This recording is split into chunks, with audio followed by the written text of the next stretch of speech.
here the reaction that we see is zinc is giving zinc 2 plus 2 electrons.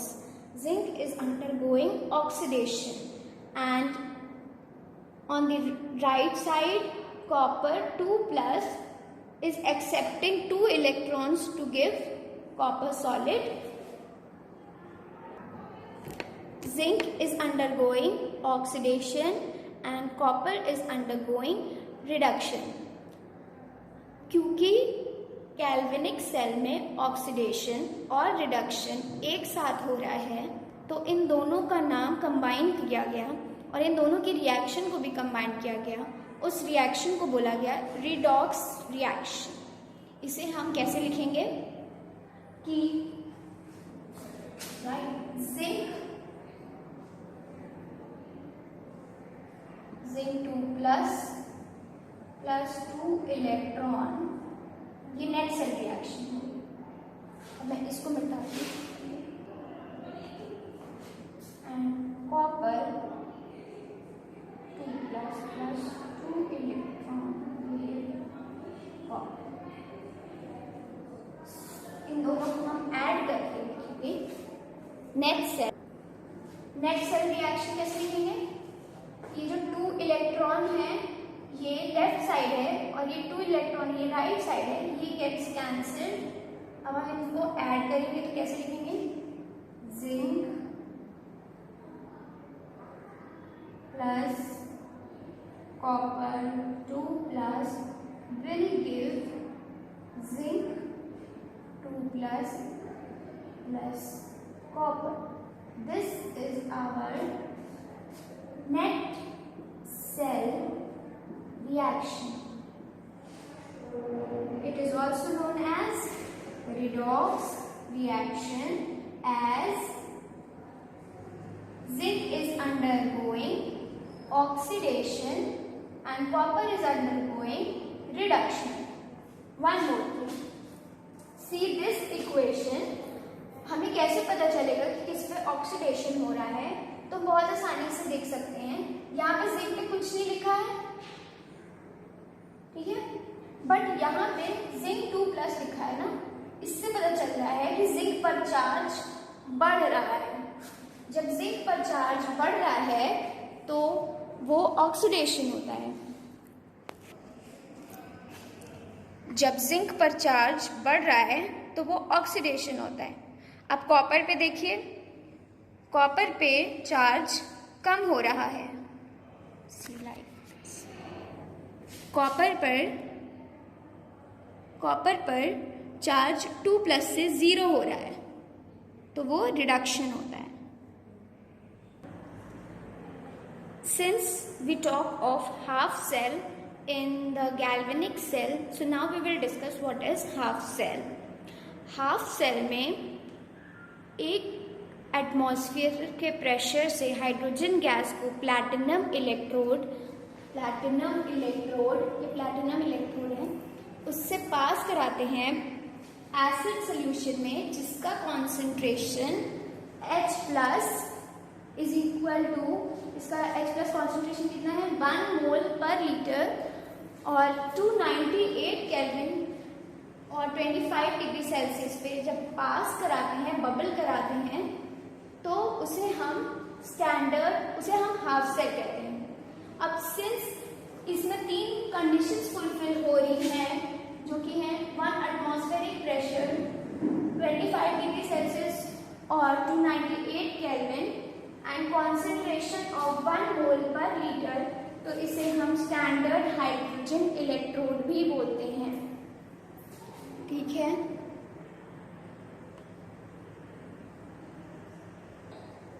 Now we will see electrode potential. Electrode potential क्या होता है? एक electrode पे हमने देखा था ऑक्सीडेशन हो रहा है और दूसरे इलेक्ट्रोड पे रिडक्शन हो रहा है. तो जो इलेक्ट्रोड है वो ऑक्सीडेशन कर रहा है या फिर रिडक्शन कर रहा है, उसे हम इलेक्ट्रोड पोटेंशियल कहते हैं. और एक इलेक्ट्रोड ऐसा भी होता है जो ना ही रिडक्शन करता है और ना ही ऑक्सीडेशन करता है, उसे हम इनर्ट इलेक्ट्रोड या न्यूट्रल इलेक्ट्रोड बोलते हैं। ठीक है, अब हम ऑक्सीडेशन में क्या देखते हैं कि M जो है वो आयंस दे रहा है, it is changing to Mn plus and it is gaining the number of n number of electrons, giving n number of electrons. Then इसका इलेक्ट्रोड पोटेंशियल क्या होगा? Electrode potential is denoted by E. इसका symbol होता है E. E M oxidation of electrode oxidation electrode potential हम कैसे denote करेंगे? अब क्योंकि हमने वर्ड क्या यूज किया है, इलेक्ट्रोड पोटेंशियल, हमने E लिखा। अब हमें ये बताना है कि इस इलेक्ट्रोड पे ऑक्सीडेशन हो रहा है, उसे हम यहाँ से डिनोट करते हैं। M is undergoing Mn plus.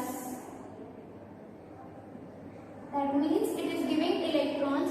तो यहाँ से हमें पता चलता है कि इस इलेक्ट्रोड का पोटेंशियल ऑक्सीडेशन कर रहा है। ठीक है, सिमिलरली रिडक्शन देखते हैं, दूसरे इलेक्ट्रोड पे जाते हैं। तो जो दूसरा इलेक्ट्रोड है वो अगर रिडक्शन कर रहा है तो उसे हम रिडक्शन इलेक्ट्रोड पोटेंशियल कहते हैं। इलेक्ट्रोड पोटेंशियल क्या होता है?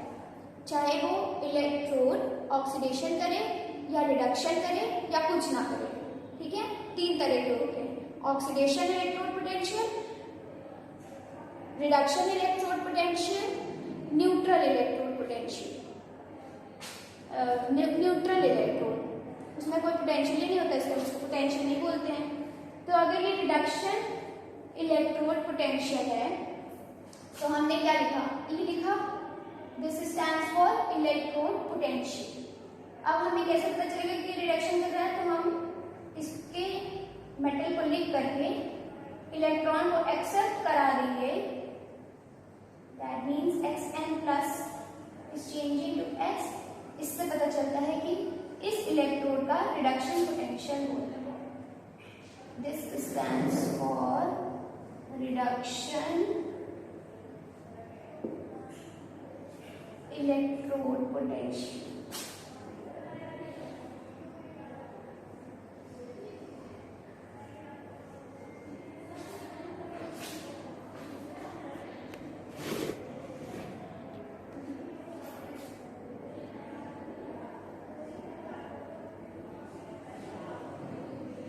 और ये वाला क्या बता रहा है? Oxidation electrode potential.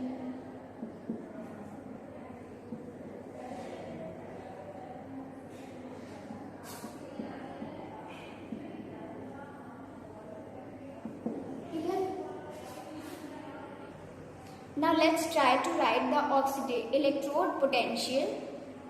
Now I've rubbed it. Now just revise कि हमने पिछले जस्ट मोमेंट्स में कैसे किया है। इलेक्ट्रोड पोटेंशियल का E, फिर उसके बाद ये बता रहे हैं कि ये इलेक्ट्रोड ऑक्सीडेशन में जा रहा है, इसे हम Mn प्लस से M पे दिखाते हैं। रिडक्शन इलेक्ट्रोड पोटेंशियल को कैसे लिखेंगे? इलेक्ट्रोड पोटेंशियल का मैंने फॉर्मूला लिखा, सिंबल लिखा, फिर उसके बाद X N प्लस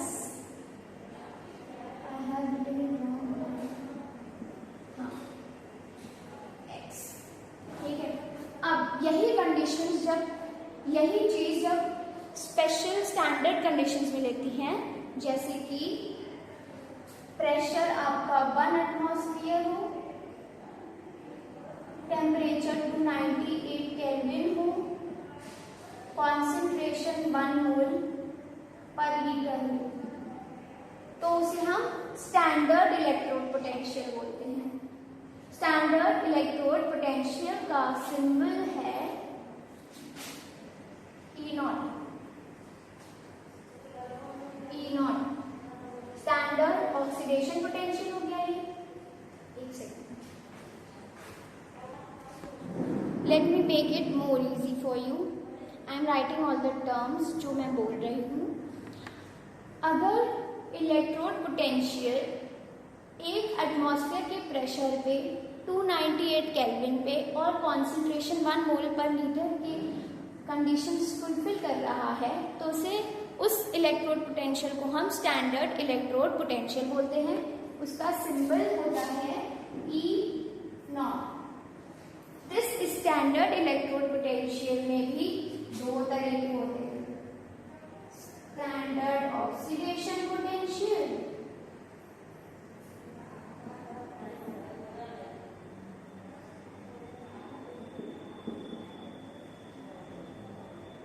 और स्टैंडर्ड रिडक्शन पोटेंशियल।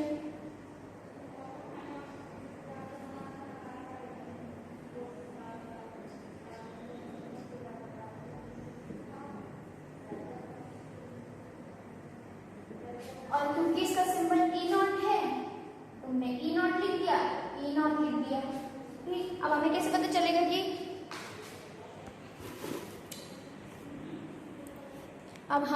चलेगा कि कौन सा वाला स्टैंडर्ड ऑक्सीडेशन पोटेंशियल है, स्टैंडर्ड रिडक्शन पोटेंशियल है।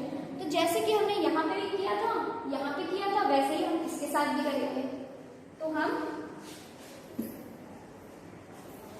यहाँ पे स्टैंडर्ड ऑक्सीडेशन पोटेंशियल बोल रहे हैं, तो स्टैंडर्ड ऑक्सीडेशन पोटेंशियल का स्टैंडर्ड इलेक्ट्रोड पोटेंशियल का E लिख दिए। अब इसमें ऑक्सीडेशन करा देते हैं, N से बनेगा Mn प्लस, चार्ज बढ़ गया। और रिडक्शन में E0 पे स्टैंडर्ड रिडक्शन पोटेंशियल में स्टैंडर्ड इलेक्ट्रोड पोटेंशियल का सिंबल लिख लिया। अब हम बस इसमें रिडक्शन दिखा देंगे, X N प्लस बदल जा रहा है X में। ठीक है, अब हम लिख सकते हैं यहाँ पे कंपेयर करके इलेक्ट्रोड पोटेंशियल और स्टैंडर्ड इलेक्ट्रोड पोटेंशियल को। Let's just write both oxidation in electrode potential, reduction electrode potential, then we will write standard oxidation electrode potential and then we write over here standard reduction electrode potential. अब electrode potential oxidation में कैसे लिखेंगे, E लिख दिया, फिर उसके बाद इसमें ऑक्सीडेशन करा देते हैं। I am repeating it so that the concept get clear. अब हम स्टैंडर्ड ऑक्सीडेशन पोटेंशियल लिखते हैं। ठीक है, उसका सिंबल क्या था, E0। अब ऑक्सीडेशन कीप करना है, इसलिए इसका चार्ज, ठीक है। रिडक्शन का इलेक्ट्रोड पोटेंशियल कैसे लिखेंगे, E सिर्फ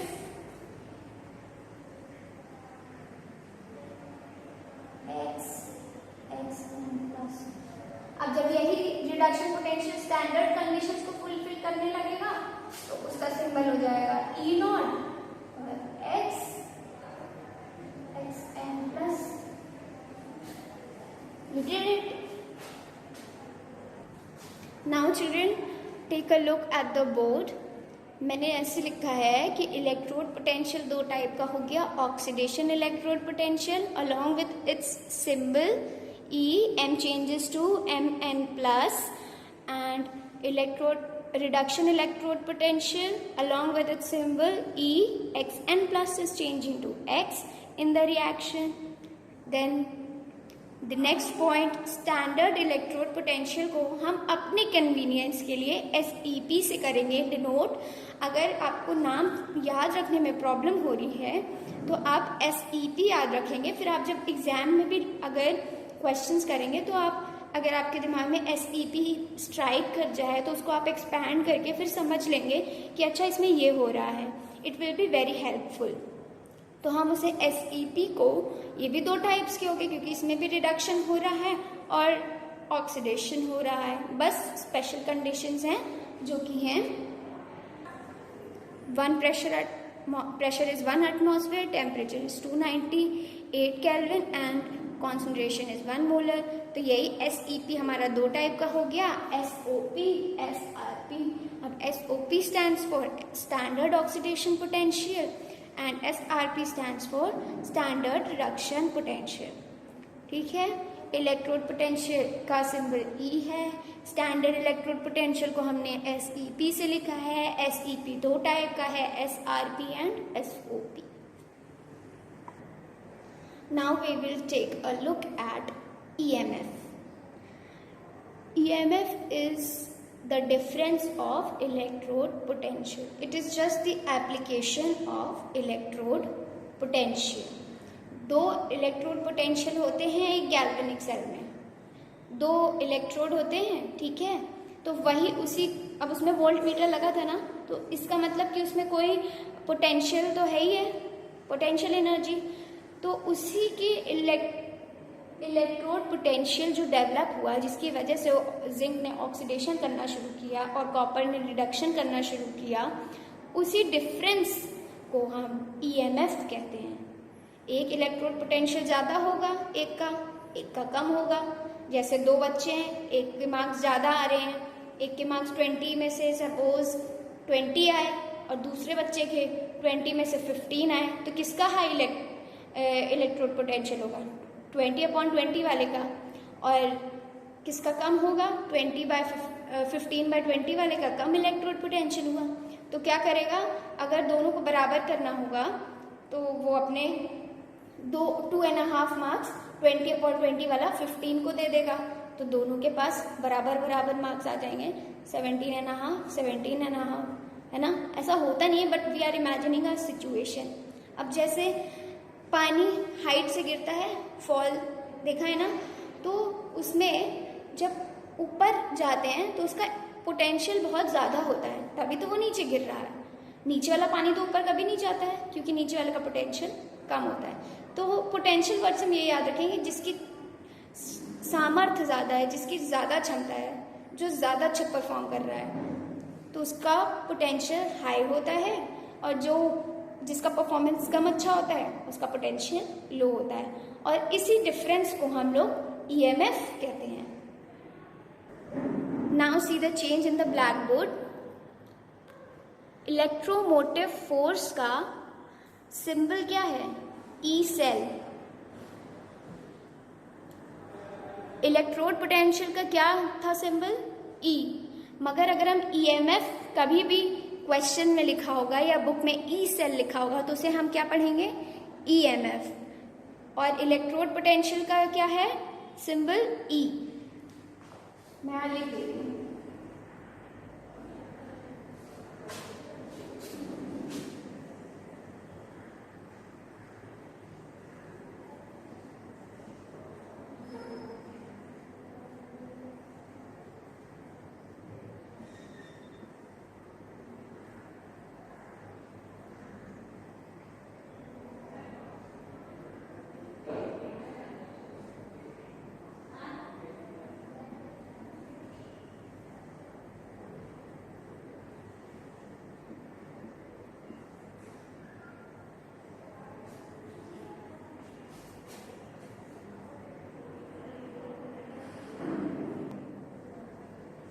EMF का सिंबल है E सेल और इलेक्ट्रोड पोटेंशियल का सिंबल है E।